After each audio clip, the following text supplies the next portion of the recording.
Yeah, push record here. Just before we jump into core, let's just take a minute to look at trainer eyes and the cardio stuff. I had two thoughts about you struggling. One, it's okay. It's you. Everybody always struggles with something new. And I think it's good every once in a while to remember that when we're trainers, because we typically are teaching something we know very well. We're typically asking our clients to do something that we're very good at. And sometimes we forget that they're doing it for the first time and it's hard. So I think it's a Yeah. little bit good every once in a while to be reminded that like sometimes people need a little bit of extra time or a little bit of extra help, or while we think about trying to maximize all 50 minutes of the session in workout time, if we're asking them to log their food so that they're paying attention to calories and macros and they're having a really hard time doing that and they're really frustrated and it's not a tool that's working well for them, then we're not helping them properly if we go, well, I need you to figure it out on your own because we have to do squats and burpees and whatever, right? So I'm not unhappy that you're struggling a little bit. More so use it as a reminder that like, hey, remember that time I tried to learn trainerize and it was really hard? I needed some help. Your clients are going to experience the same thing, right? Yeah. Second thing is there's lots of ways to use trainerize. Cardio may or may not be the way you decide to use it. So I do think that there's some value to having the entire program come home in one place. Mm-hmm. That's kind of just based on experience over time, right? Clients forget their paper at home and then they're at the gym and then they don't know what to do. And so since they never go anywhere without their phones, it's actually kind of nice if it's all there, right? But there's multiple ways of doing cardio inside of trainerize. So I'll show you a couple. So I'll pull that up and we'll see if that helps you out. So I'm going to show you one of the cardio programs that I have in already. So in my foundations program, it's the one I'm doing myself right now. When we look at the day 2 interval conditioning workout, what it is it's intervals on the exercise bike. And so it's 15 sets of 30 seconds with a 60-second rest in between. So that's pretty easy. What it looks like on my phone how do I edit this? What it looks like on my phone is that it gives me the opportunity to put in my 30 seconds for all 15 of my sets. So that's kind of helping me count. And if I show you what it looks like in terms of building it, that's it. It's one line. So I typed in bike, or I in this case pulled a video in from YouTube. And I did it with 15 sets for 30 seconds, right? Because the type of exercise that it is, if you go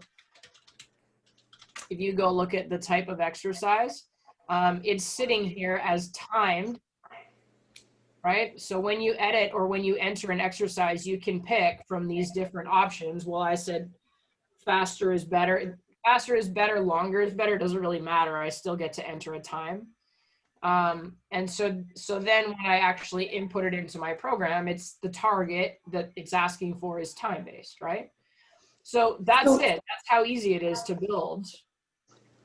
Okay, so I was somewhat going the right direction, but then I couldn't see, when you went and got the screen you were at just before this one, where you could pick cardio or whatever, there was instructions. Yeah, instructions. My instructions I couldn't see anywhere. There might not be any instructions listed. It depends on what the exercise is. Sometimes the exercise is so simple that there's no instructions. Okay. I had added instructions though. Okay. Kind of like because we wanted to do like what was like the exercise that you picked? I picked the treadmill, but doing like I couldn't figure out the sets to the 30, like the 60-second thing. That part I wasn't sure how to do. Okay. See my interval training right here, treadmill, that would have been mine. So let's just look at building a new one and I'll just show it to you from scratch. But I had put like to go for like 2 minutes at low. And then I had put like what because I'd figured it all out. It was my boyfriend, what his low heart rate would have been, like, between the parameters. And then then moderate for 3 minutes, and then back to low. So I had kind of put all that in there, and I couldn't find it anywhere. I was like, okay, where did they all go? So there's a couple of things to look at when you're building a new workout. Regular just gives you a blank template. Circuit is automatically going to make it a circuit format. And then interval is where the app timer is going to guide the workout. I haven't made one of these myself yet, personally. So let's have fun together and see what that looks like. So if we were to look at the treadmill one that you were talking about, interval training treadmill, that's the one you tried to do? Yeah. So if we go look at it, there's no video. Here's your instructions. Warm up, Yeah, there's my 5 minutes instructions. walking, level 4, elevation 3. So is that speed 4? Yeah. Okay. And then you're saying in order to change the heart rate, you're going to change the elevation on the treadmill. So medium heart rate from 133 to 142 for 2 minutes, and then a low heart rate from 108 to 125 for 3 minutes. The cool down, you want them 3 minutes of walking at level 4, drop to level 3 for 2 minutes at elevation 2. Great. So the instructions are there.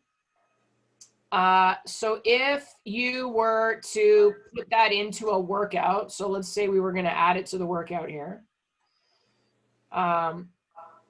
It's kind of, you've set it to be a time-based thing, and then there will be a heart rate target. Your instructions have a few different instructions in there. So there's kind of two options. I do think one of the things you could do is take your instructions and you could put them at the top of the workout instead. Okay. Because the instructions that you've put in on the interval training treadmill, everybody's going to see those. And they're potentially going to change them because it doesn't really make sense for them. Right. Okay, so, got it. If you just leave it as cardio, and then the tags are pretty much just general conditioning, right? If you leave it more blank like that, then people are less likely to edit your exercise. Okay, then I tried to delete it, and I couldn't delete it off that bank. I guess I can't. You can delete it. I can't either. Once you create an exercise, it's there. Oh, okay. So if you leave it more blank, people are less likely to mess around and change it, right? Okay. So I've made the instructions for the actual exercise blank, but now we've put it over here because this is his actual workout, right? Yeah. So the only thing, so 2 minutes medium, 3 minutes low, cool down. I didn't put the amount of minutes in there as well. Like it was 20 minutes or 25, 20 minutes. Yeah.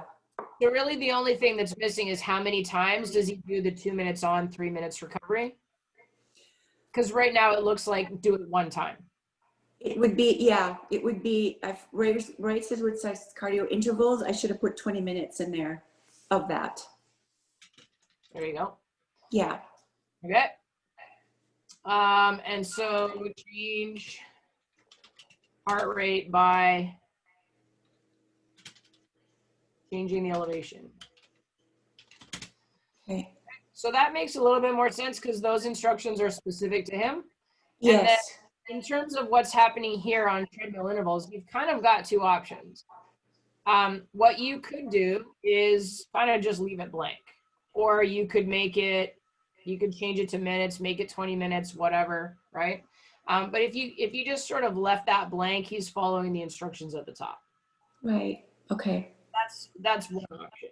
Okay. And then that would show up as a single workout, and you could apply that workout to his calendar over the course of the program that you want him running. Okay. And then for the picture, I would just Google like treadmill and get a picture because that's one thing I couldn't do either. I couldn't figure it out for some reason. I don't think there has to be a picture for everything. A treadmill is a treadmill. Most people know what that is. It's not going to let you put in pictures, but it'll let you attach videos. But as an example, if we were to go recreate that and maybe have you have to do a little bit less work, Mm-hmm. when we put in treadmill, we've got a couple of options here. There's an incline walk, there's treadmill jog intervals. So Okay. walking, jogging, whatever, you could add additional in there as well. But if we look at the style here, now it's timed where faster is better. And the reason why that's helpful for an interval workout is because you're going to be able to select sets. Whereas in the cardio only, it's more appropriate for a steady state block, right? Yeah. So if I add this one to the workout, notice I can pick both sets and a time target. Yeah. So I might still put the instructions at the top, Mm-hmm. but now 20 minutes where I have, this is actually probably how I would do it. I would probably have both the jog and the walk in there. And so 20 minutes of a 5-minute circuit, I'm going to be able to do the circuit 4 times, right? So Yeah. 4 sets. The time target on the jog would be the 2 minutes. And I don't really want a rest in between because then I'm going to go right into the time for the recovery, right? So then that's 2 minutes. And in this case, you might even be able to say, well, his recovery is zone 1.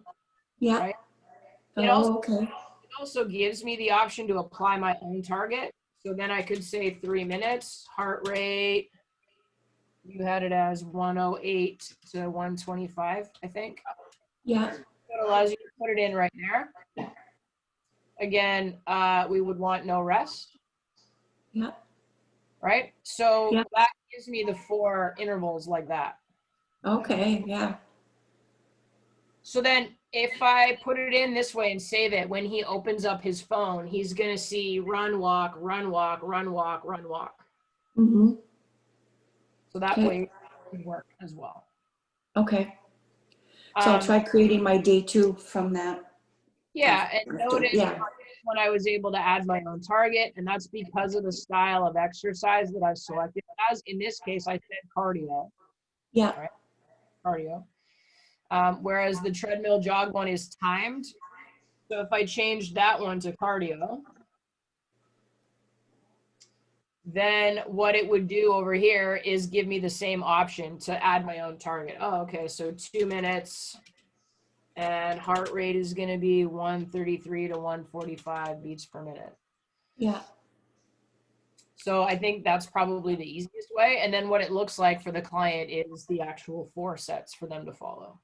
Right. Okay. Right? Awesome. Thank you. That's how I would do intervals. There's also a really easy way to do steady state, and that's literally just by adding a cardio workout onto the program. So if we go look at one of the clients here, so if we go open up Michelle, if you take a look at her calendar, notice that there are cycling workouts already listed. And in this case, it's a steady state workout. I'm asking her to do 20 minutes in heart rate zone 1. And because she's not as technologically advanced, zone 1 means 5 to 6 out of 10 in terms of a rate of perceived exertion. And we've covered that, so she feels confident that she's doing that. So in this case, if I'm in the calendar and I just wanted to add something, click new at the top. I'm going to add a cardio activity. I pick the exercise that I want, and then I get to say what the target is. So maybe it's 24 minutes and maybe I want zone 2. Or I could add my own target and say 24 minutes, heart rate 120 to 135. So when we actually know the heart rate zone that we want the client to be in, we can create it ourselves. If I click add, it shows up in the day. So now it's going to show up as just a single set of exercise. Right. So I do think for beginners, it makes sense to have both a steady state day and an interval day. so you can decide how you program it. But also similarly in the foundations program that I have, I showed you guys or I showed everyone the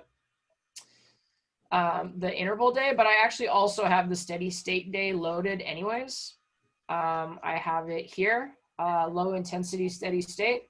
And if you view the workout, it's just one set for 30 minutes. So I still get to say, okay, press the timer on the app if I want. And then, or I'm looking at a screen as well. It tells me 30 minutes, same. And then when I'm done, I just hit complete. And it's like, okay, cool, you're done your one set of your one exercise. So you can do it that way as well. Lots of options. Yeah. That's great. So yeah, play around with that. I do think that's a fairly simple way to go. And treadmill, elliptical, does there have to be a YouTube video? Not really, right? I think that's fairly simple. But that instruction block at the top is going to be just reserved for the client you're building the program for exclusively, versus what you add in when you're uploading an exercise. Everybody can see that. Okay. So the instructions for that a little bit more generic. Yeah. Okay. Instructions get loaded for the individual client. Okay. Okay. Perfect. Good. Mm-hmm. All right. So then what we get to talk about today is core training. There's only a handful of slides. We're going to talk a lot about regressions and progressions. And I will tell you before you freak out, I have some extra video support to send because we do a little bit of practical, obviously, when we do the core training day. So I'm probably going to list the names of a bunch of exercises. I'm going to write some stuff on a grid for you, but I will send you a video that sort of shows 3 reps of what each of the exercises are. So if you can't quite picture it, I'll be putting that in the group after we get done the lecture today. Okay? Okay. Cool. That being let's take a look at a couple of the slides for core training. So I'm probably also going to post an article. I actually just sent it to one of my business coaching clients yesterday. We talk about training the core. I sent her an article about it. The thing that I think is important to highlight is core and abs are not the same thing. So when people say, oh, I want to train abs, they're typically referring to the muscles on the front of the body between the ribs and the pelvis, right?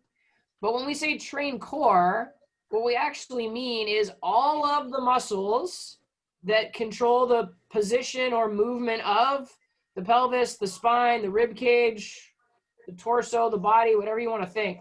So when I'm explaining core to clients, often what I say is it's actually all the muscles between your knees and your shoulders.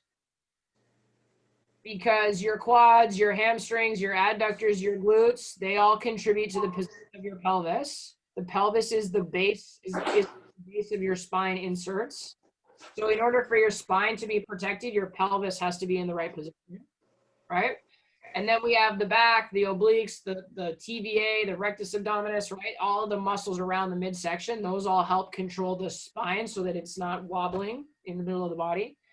Those muscles also help control the position of the rib cage. And the rib cage is sort of what sets the position of the shoulders.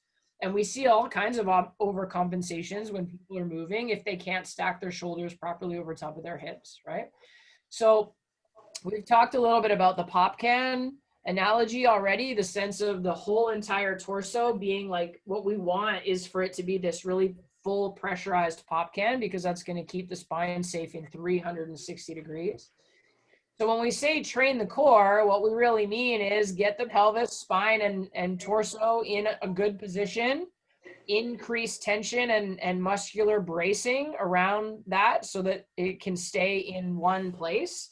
And then we apply movement. And we want movement to happen. We just don't want movement to happen in that pop can. We want the pop can to stay solid, and we want the limbs and the joints on the outside of the pop can to move us, right? So training the core means what we do in warm-up or what we do in a sensory motor phase for somebody who is very new or deconditioned, right? We might do lots of core exercises in the sensory motor phase. And so what we think about is that your warm up has to offset how you live and prepare you for how you train.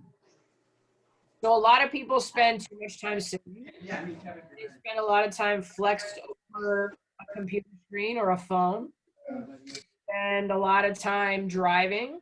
They sleep in funny positions, right? So if your client's coming in to train first thing in the morning, they've been sleeping in a funny position all night. If they're coming to the gym after a long day of work, they've been sitting in their chair all day, right? So when we talk about training the core and the warm up, what we're doing is saying, okay, well, what do I have to offset about your day? Weak core and flexed over, hunched over shoulders, or one hip sticking up higher because you stand a lot or whatever. So how do I have to unwind you or reset you from your day? And then how am I going to prepare you to be able to go and do your training session, right? So the most important part about training the core in the warm-up is that we can establish and maintain a neutral spine. So sit-ups, crunches, Russian twists, all these kind of sort of old school ab exercises, you don't really see those in a warm-up because they don't create and maintain neutral spine. Those are spinal flexion or flexion plus rotation, right? So when we talk about training the core and warming up, what we really mean is making sure that we can get to that really nice tall stacked posture, bracing up the muscles around it and being able to hold that position against the various positions that we're taking. So a great example is those three silhouettes at the top: plank, side plank, and hip bridge. You can see that the common theme between those three is that the core is in a nice neutral position, right? Now, plank is going to be training predominantly the muscles on the front side of the body, side plank, the muscles on the side of the body, and hip bridge, the muscles on the back of the body.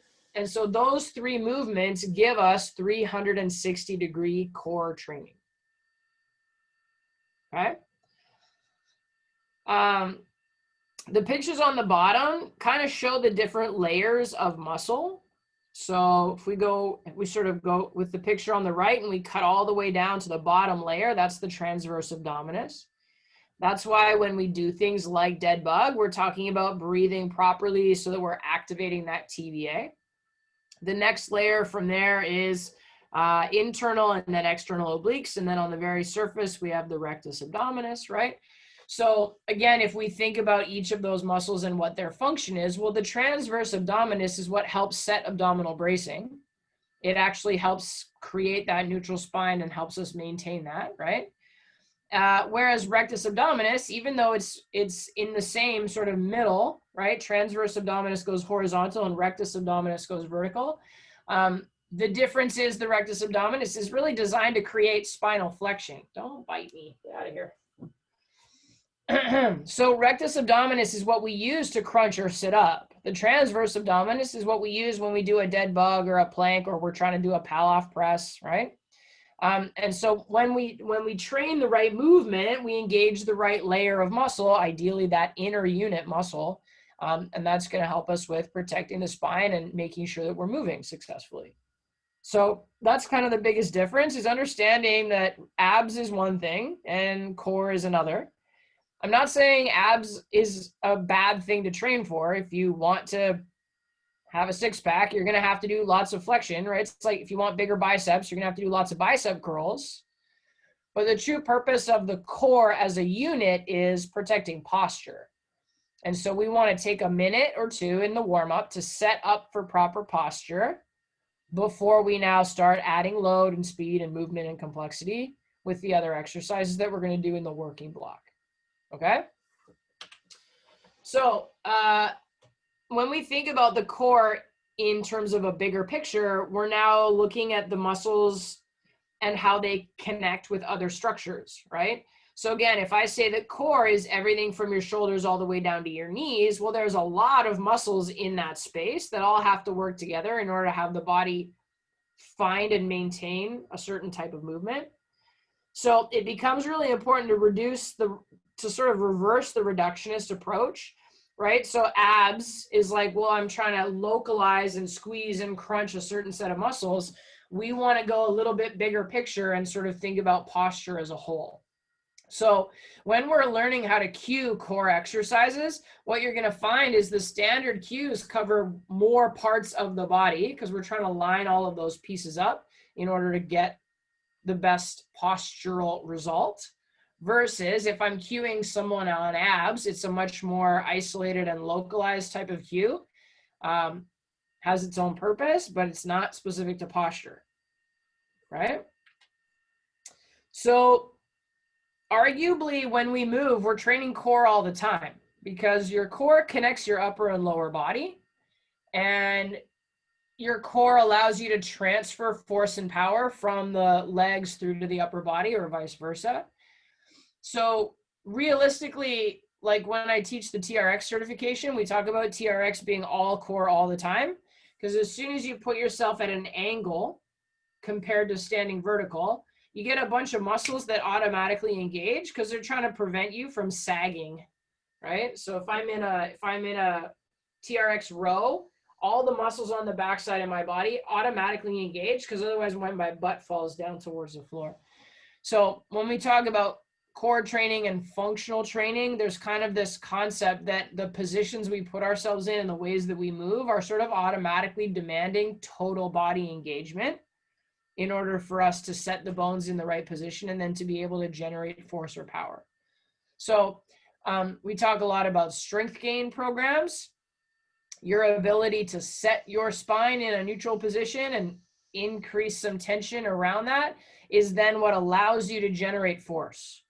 So again, a lot of times people just can't access the strength that they have because their core is weak and it therefore disconnects upper body from lower body. They can't use their body as one integrated functional machine. Okay? So when it comes to how we train the core, there's a strange noise in my house. Sorry about that. When it comes to how we train the core, obviously it's through motion, but the first motion is often resisting against motion. So if I get into a plank hold, I'm trying to resist against sagging or piking or rotating or my knees bending or my shoulders elevating, right? I'm trying to maintain the position of the plank. And so we talk about isometric or eccentric function being pretty important when we train the core. Once we have isometric and eccentric or deceleration managed, then we can start to create acceleration and create movement. Often we see that in rotation, or we see it in our squat, hinge, lunge, push, pull, whatever, okay? So then that motion that we create is coming from other joints, and often we think of it as coming from hips or shoulders because those are the most movable joints at the extremities of what we would think of as core. We're gonna stop it. And the other thing is, like, at first we think about training core where we're lying on the ground, but the reality is we can train core in any position. So as a quick, this is not really PTA Global content, it's Logan content. But when I think about training the core, I think about training what we call the developmental positions. So we got to talk a little bit about developmental kinesiology here, and I don't want to overwhelm you. It's simple. So especially those of you that have kids, or Yvette, you were just hanging out with a baby all day, you're going to sort of recognize what I'm talking about. When a baby is first born, it can't really do anything. It's weak and floppy and useless, right? So you lie it down on its back. It's kind of got an arched back, and its head is thrown back, and its arms are thrown back, and its legs are splayed out, and it can't do anything except cry, breathe, eat, poop, and sleep, right? So for the first couple of months, it's a very weak, useless thing. And if you watch a brand newborn baby, they actually breathe up in their chest. So I can't prove this scientifically, but it's, in my mind, it's kind of like the stress of leaving the womb and the stress of being in the world. It's like freaking them out. And so they're all stressed out and they're breathing up in their chest. That's anecdotal. That's not scientific fact. But what we watch over the first couple of months of a baby's development is they take their breath from up in their chest and they actually start to sink their breath down into their belly. So now you see their belly expand. And the first thing that they become able to control in the sense of movement is by the time they're breathing into their belly, they can now upright the pelvis. So now their back is flat on the ground instead of having an arch under it. So their breathing helps upright the pelvis. Now they can lift their legs up in the air and they start playing with their feet, and they're super flexible so they can like chew on their toes. But all of that happens as a function of breathing, because they don't understand language. We're not telling them like, hey, brace your core so you can come to a neutral spinal position, right? It literally happens as the developmental program runs itself through in the brain. So supine 3 months is where they can lie flat on their back with good intra-abdominal pressure. Their feet are up in the air. Their pelvis is in a nice neutral position. And then from there, they learn how to disassociate their knees from their arms. So like their legs can go one way, their arms can go the other. And then they reach and then they roll. So sort of 3 to 4 months, they roll over. They can now roll over on their own.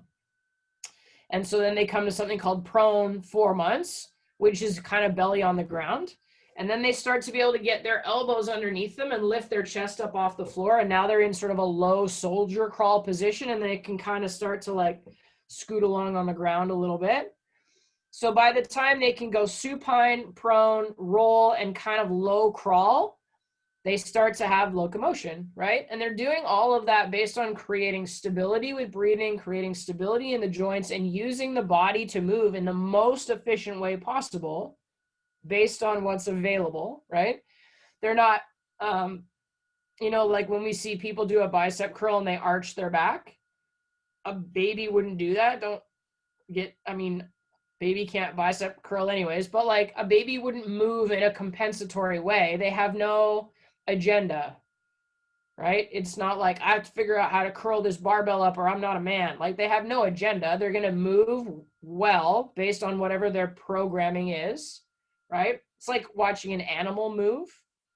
They all move the same way. They all move in efficient, instinctual ways, right? Because it's not like when you're out watching an African safari. It's not like the elephant's like, oh my God, here come the people. I have to suck my stomach in. Like all the stupid things we do that mess up our own bodies and how we move, sit too much, sleep in beds, which we were never supposed to do. You know what I mean? Like all the stuff we've done in creating our lives the way we have, they kind of screw up our movement program. So we go from supine, uprighting the pelvis, to rolling over, to prone, being able to push up onto the elbows, to kind of a low crawl, to then they can sort of push themselves up and sit on one hip, and that's called something else, I forget now. And then they kind of get into like, it's like a side plank up to a sitting position is what it actually is. Then they get to the point where they can go on hands and knees and crawl. Like now their belly doesn't have to be on the ground anymore. And then they kind of can get into a half kneeling position because they bring one foot forward, or they can kind of push themselves up into kind of a wobbly standing position, right? So those are what the developmental positions are based on the programming that's inside of our brains. And so we can train in those same positions, which means we can train supine, we can train prone, we can train in a side plank position, we can train in a half kneeling position. We can train in a full kneeling position.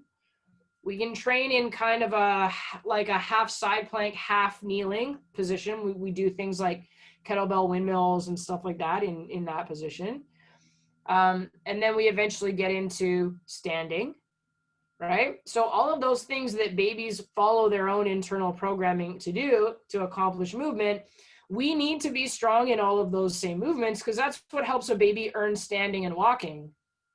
Whereas by the time an adult comes to see you at the gym, they're standing and walking, but often in very compensatory, inefficient, painful ways, right? Their feet turn out when they walk, or their knees fall inward, or their hips are all wobbly, or they've got an arch in their back or whatever. But that's the way they move because now that's the pattern that they've sort of superseded over top of what their instinctual movement might look like. And we see adults dealing with a lot of stress. And so they go back to breathing up in their chest And developmentally, that kind of turns their body back into that newborn that can't really stabilize and control movement safely. So there's some interesting parallels there. If you have someone lie on their back and you're trying to teach them how to do dead bug and they're like this and they're breathing up in their chest, that's actually like a dysfunctional newborn pattern. Okay? So blah, blah, blah. You may or may not be interested in that. I super geek out on it. I think it's super cool. But what it means to me is we've got to control supine, dead bug. We've got to control prone, plank, and quadruped. We've got to manage side plank and hip bridge. And we want to train in split kneeling or split stance often. So when you think about what most people do at the gym, most people stand in a bilateral stance and they move both arms or both legs at the same time. That's not what a baby does as it learns how to move. Everything is developmental positions and contralateral function. There's really nothing about human movement that's really all that bilateral. Because what are natural human movements? Walk, run. I suppose squat is bilateral, right? If we squat down to drink water or pick berries or whatever. But like so much of our movement is unilateral and contralateral that we should train that way because that's how our bodies are actually supposed to move. That's how we move as humans. Does that kind of make sense? Cool. All right. So from there, I'm going to give you lots more notes on progressions, but let's bang out a couple more slides here.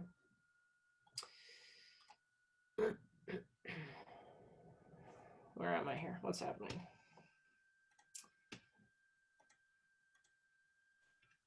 There we go. Okay.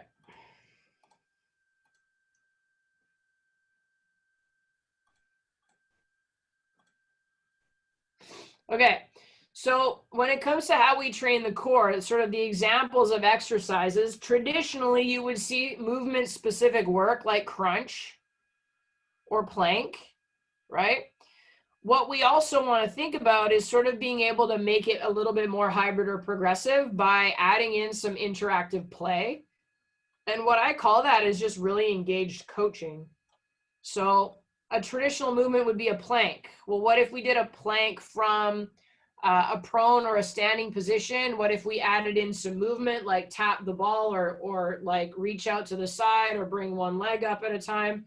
Gently pushing or pulling on the client would be those perturbations, right? And or asking for rhythmic movement. Like if we do a bird dog and we go opposite arm and leg, there's rhythmic movement happening. Those are all really good ways of training the core because they mimic how the body moves in life, right? When it comes to the guidelines and parameters around regressing and progressing exercise, the answer is that it's all going to be relative to the client. So sometimes people are really good at dead bug, but when you flip them over and put them in quadruped, for some reason, it's like they forget how to move. Whereas some people feel a lot stronger in quadruped because they can actually screw their arms and their knees down into the ground. Whereas when you flip them over in dead bug, it's harder for them because they have nothing to push against. So when I say that in general, this movement is easier than this one, there's always going to be a couple people that are the exception to that rule. And so while we want to have a general understanding of progression and regression around core training exercises, we also have to be willing to see the person move in front of us and make adjustments. Sometimes it's weird, but sometimes people are good at a progression and they suck at the regression, and I can't really figure out why that is. It's just what I'm observing. So we have to be willing to look at the movement standard and then coach appropriately to that. So despite the fact that there are basically no more slides, I'm going to spend the rest of our video call today filling in all the gaps on what I think you need to know. So in terms of making these adjustments, then range of motion is always going to be something that we look at. Smaller range of motion is easier to control, and then larger range of motion is harder, right? So if I do a small movement, it's easier to manage than if I do a bigger movement. Same thing with speed of motion. Now, this one's a little bit funny because sometimes when we go slower, it feels harder, but going slower is supposed to make it easier to control, right? So what I say about speed is people will go fast to rush through it and try to get it done. But it also allows them to kind of hide their weakness, their instability, their muscle imbalance, right? Because they're just kind of rushing through it. If we ask them to go slower, it might feel harder, sometimes because of time under tension, but sometimes also because now we have the time to coach up working through the movement properly.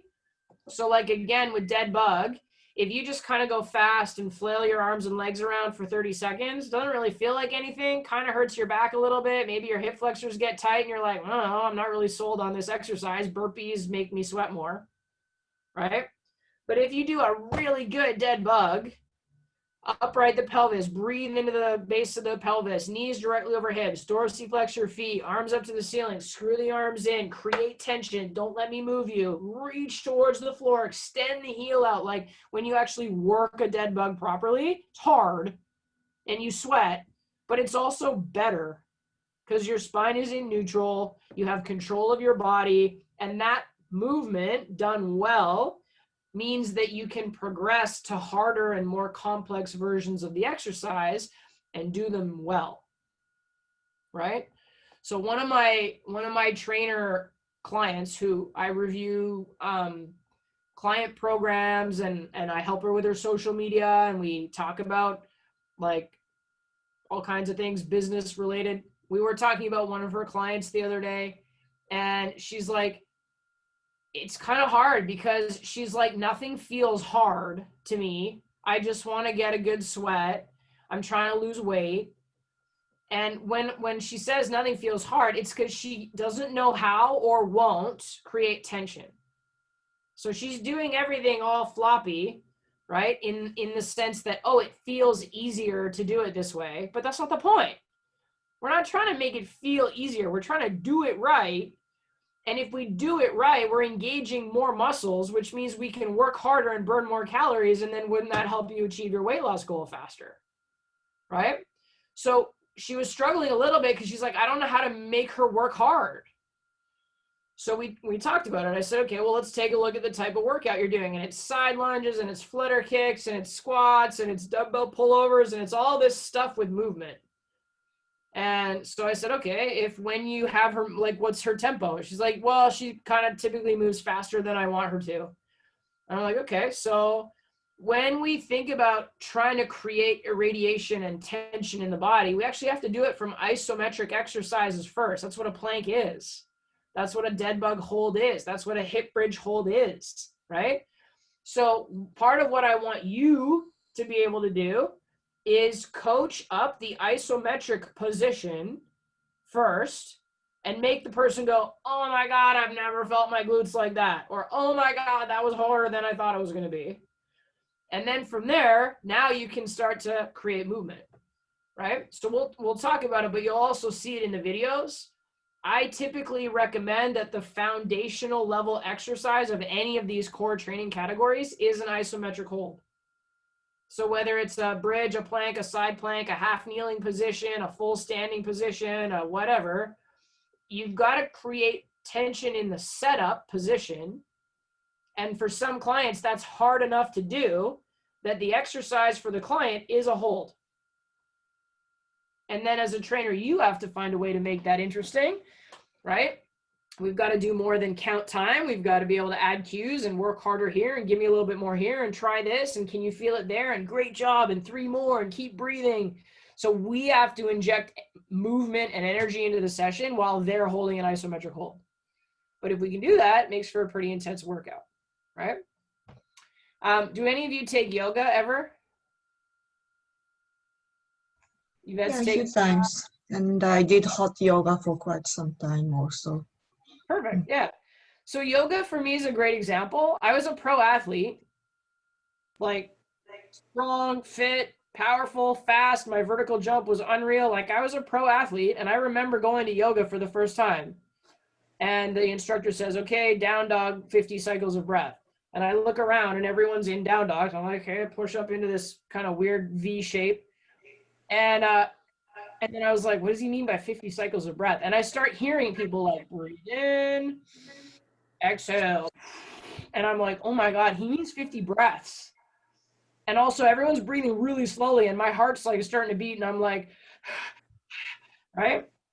So I'm like in my head, I'm like, I'm a pro athlete. I'm in a static position. My heart's racing. I can't breathe. My arms are burning. My legs are burning. I feel like I'm sliding. I'm sweating everywhere. And then he was like, good, like recovery's over. Now let's move. And I was like, what the shit? That was recovery?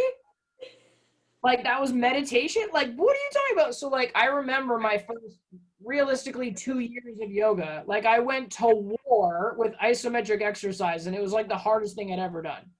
Meanwhile, I'm squatting 250 and I can do 15 pull-ups. Like static poses in yoga are kicking my ass, right? That's what I think about a little bit. But then there's two ways to do yoga. There's the floppy, hyper flexible, hang out in your joints way that doesn't really feel like anything, which was not the type of yoga that I found. And then there's like, you know, squeeze your inner thighs together, tilt your tailbone up to the ceiling, push the floor away, extend your shoulders away from your ears, wrap the shoulder blades around your side, reach your pinky finger up, extend like, whoa, that's what we have to do, but in like body movement training, not necessarily yoga. But to me, there's parallels between the two, where isometrics are actually punishing if you are working them hard. So within reason, based on the client's ability and goal and whatever we need to accomplish, what we need to do is find a way to work those isometrics in a pretty challenging way, right? Okay, so that's a long story for saying that speed is relative, right? They're going to try to go fast to cheat. We want to slow them down to make it harder. But when they go slower, it's easier for us to coach up doing it properly. Okay. Then we look at plane of motion and leverage. So the plane of motion, whether I'm in the sagittal plane, the frontal plane, or the transverse plane, that's going to change my experience. Ultimately, we want to train and warm them up in all planes of motion because that's going to contribute to functional movement. And then leverage is this idea of short is easier than long because the longer lever causes increased load. So if I do a plank from my forearms and my knees, that's pretty easy. If I do a plank from my forearms and my toes, that's harder. And if I do a plank where my arms are way out in front of me and my legs are at full extension, that's even harder because as the lever gets longer, there's increased load on the abdominals that are trying to pull me up and maintain proper extension, right? So when we look at adjusting core, it's going to be range of motion, speed of motion, plane of motion, leverage. And then I always throw in complexity. Because once we have a plank, now we can do stuff to it. Reach or tap or march or load it or rotate it or flip it or go from a plank to a side plank or go from a side plank to a plank with a press in it, like da-da-da-da-da-da-da. There's a bunch of stuff we can do. Okay?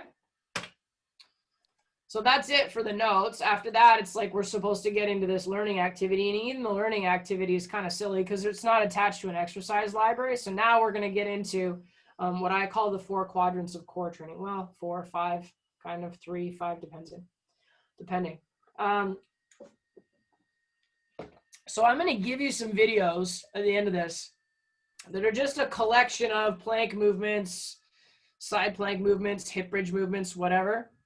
My goal would eventually be to get sort of like proper length videos into Trainerize for all of this stuff because as I've been writing programs for clients, I'm realizing that a lot of what's in there, the name of the exercise looks good and then how they're actually performing it, I don't really like. So I've been noticing that I want to be uploading a lot more videos. When you go to write programs, you'll probably see the videos that I upload. You're more than welcome to use them. You can also upload your own. So it's an open forum, right? But let's take a look at what I mean by this quadrants of core thing. So where do I want to be here? Let's let's go this one. I normally do this on the whiteboard, but I think if I do it on a Word document, it'll make sense for you. So loosely speaking, what I want you to think of is,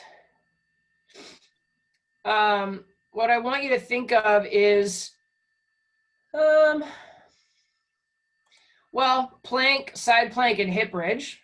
Okay, so loosely speaking, that's front, side, and back.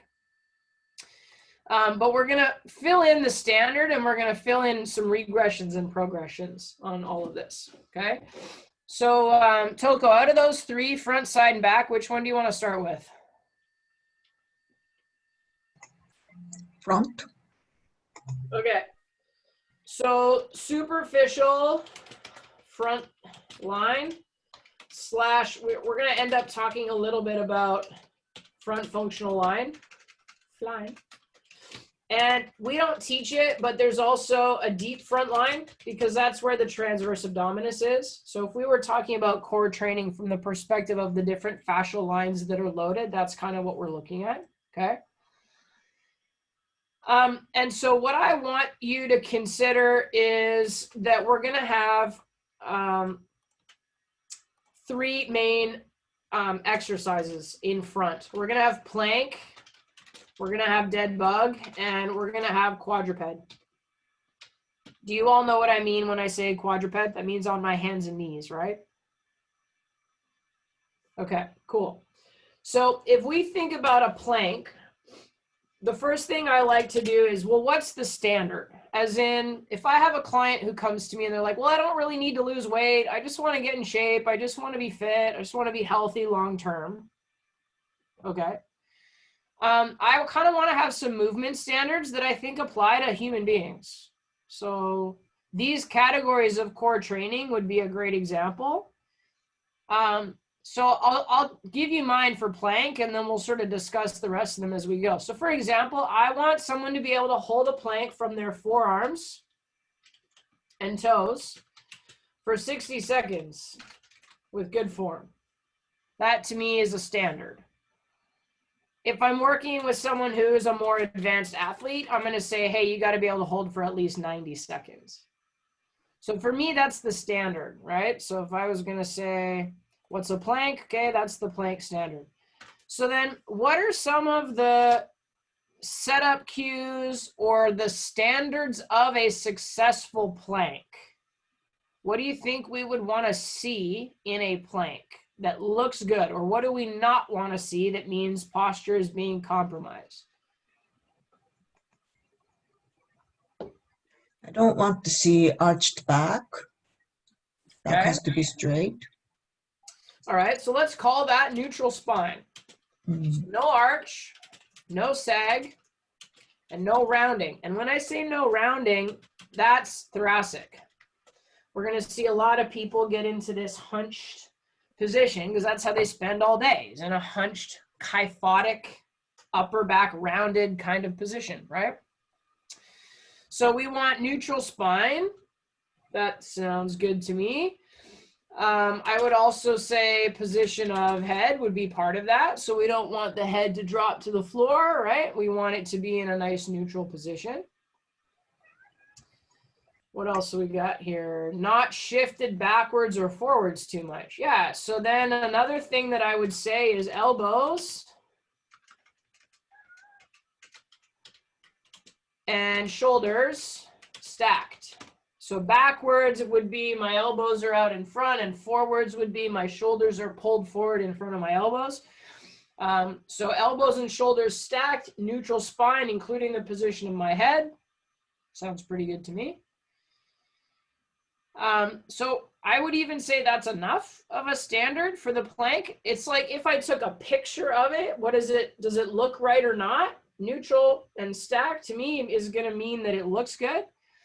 Then the next thing is, well, how do we cue to either get them there or once they're there to make them work harder?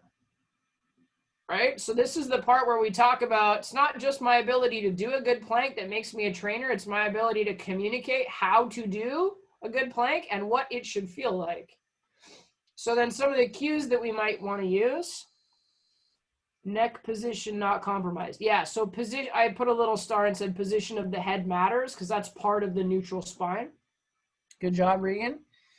So now if I'm talking about, well, what are the cues that I'm going to use?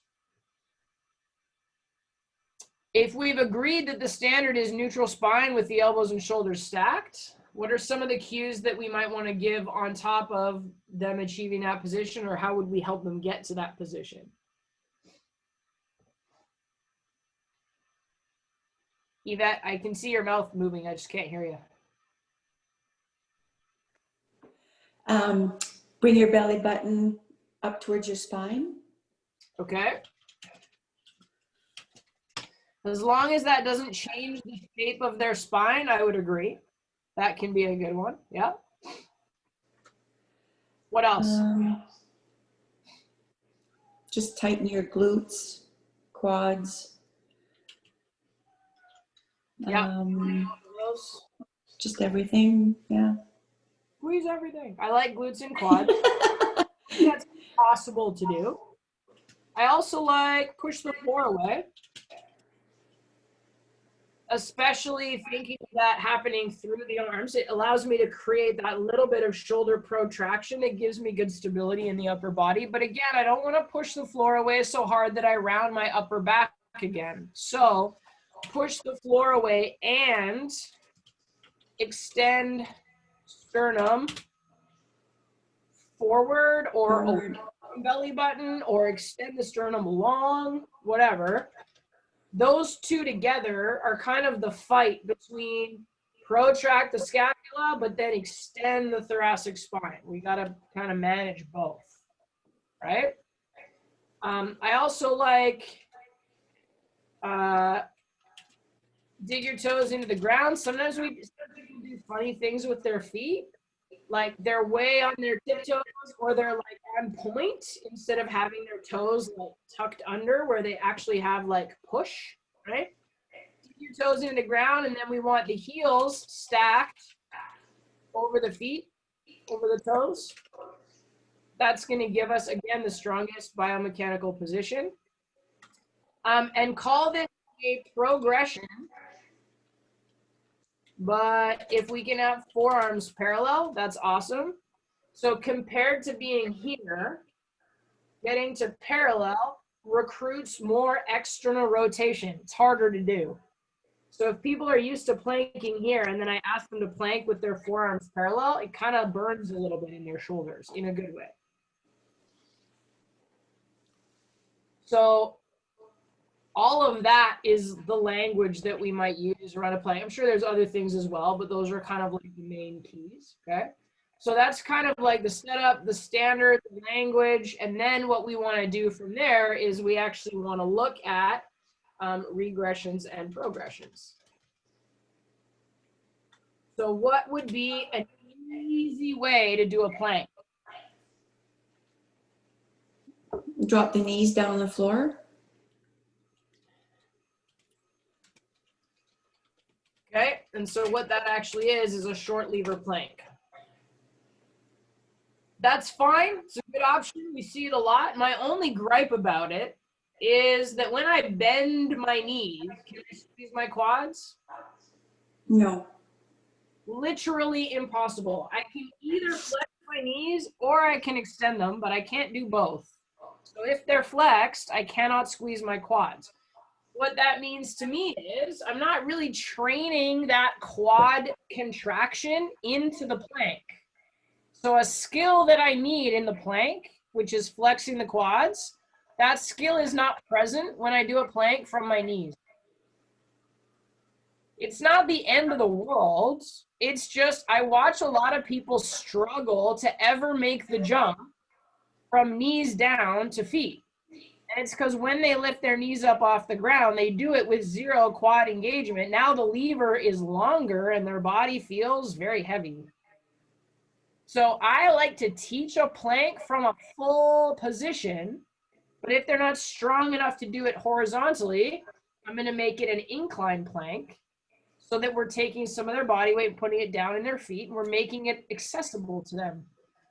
So that's called an incline plank. But now I can get them to squeeze their quads and squeeze their glutes and push the box or the bench away. You might even see in an older adult program, you might even see a wall plank. Like they're so inclined that their hands are on the wall and they're just at a very, very slight angle, right? So those would be good regressions. Okay, the standard then is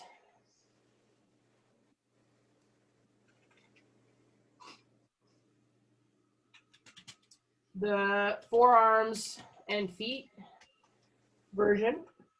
Okay, and there again, there's other regressions, but like they're all sort of going to fall inside of the short lever or the incline. The incline gives us better leverage, right?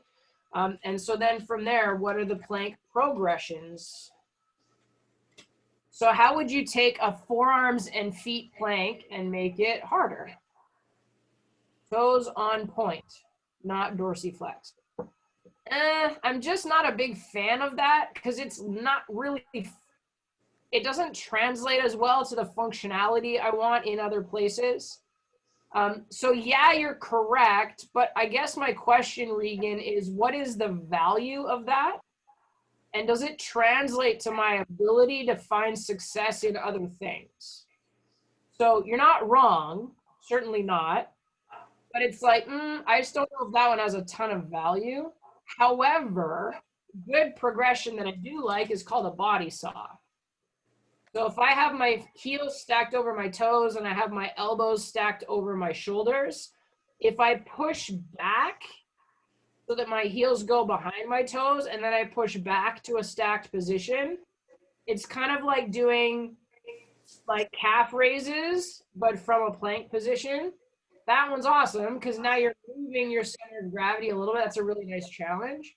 It gets even harder if you do it on a ball or with a TRX. Like the TRX body saw is bloody difficult.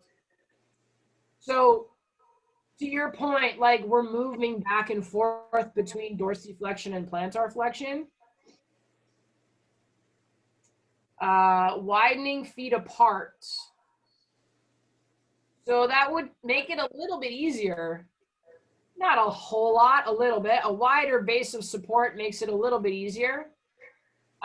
So you might see people take a really wide foot stance, especially if they're going to do something like lift one arm, because then that really wide foot stance gives them a wider base of support.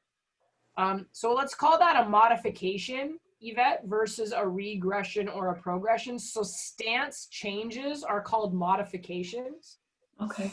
They can make things a little easier or a little harder, but it's not usually as dramatic.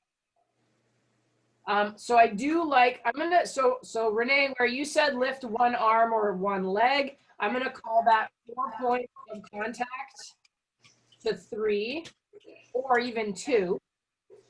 So if I'm doing a plank with my hands and my feet, I could lift my right arm and my left leg simultaneously. So now I'm on 2 points of contact. That's going to be really tough. So whether you're lifting an arm, lifting a foot, things like that, those would be examples. Plank twists. Yeah, I would say in that case, we might do a plank reach under. So if I'm in a plank and I reach one arm under, also then we're starting to get Regan into something called plank roll throughs, where I go from a front plank to a side plank, back to a front plank, back to the other side, right? So now I'm literally now changing the plane of motion.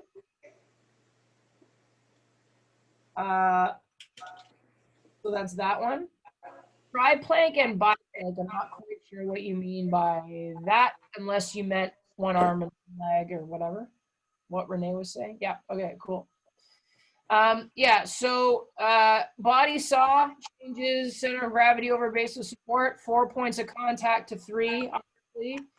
Plank reach under adds a little bit of rotation or anti-rotation. Side planks are going to be a whole nother category, Yvette. So Okay. we'll get to that in a second. Plank roll throughs.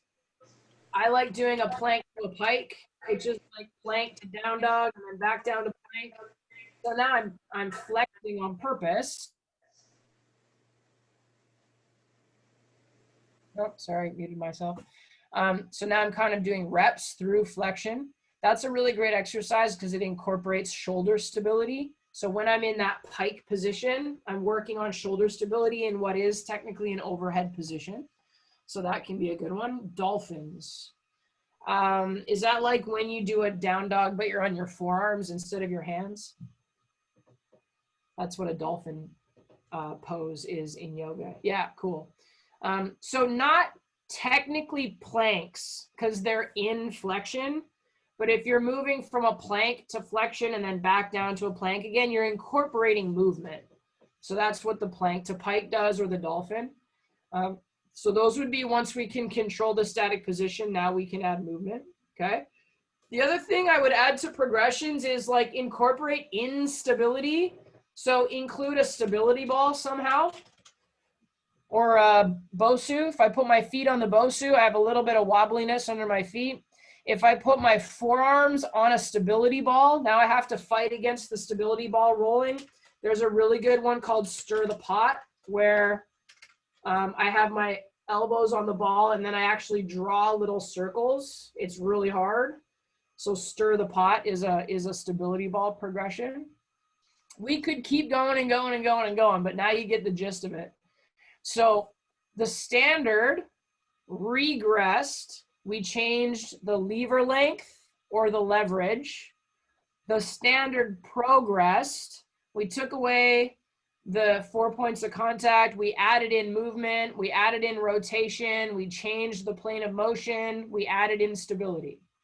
Those are the ways that we start to see progression. Okay. Now, again, there's a million other things we could incorporate, but they're all going to be variations of change of range of motion, speed of motion, plane of motion, leverage, complexity, volume, etc. Okay. Luna's losing her shit because it's now 12 minutes past dinner time. So I'm going to push pause. We're going to go put some food in the bowl so I stop getting bitten.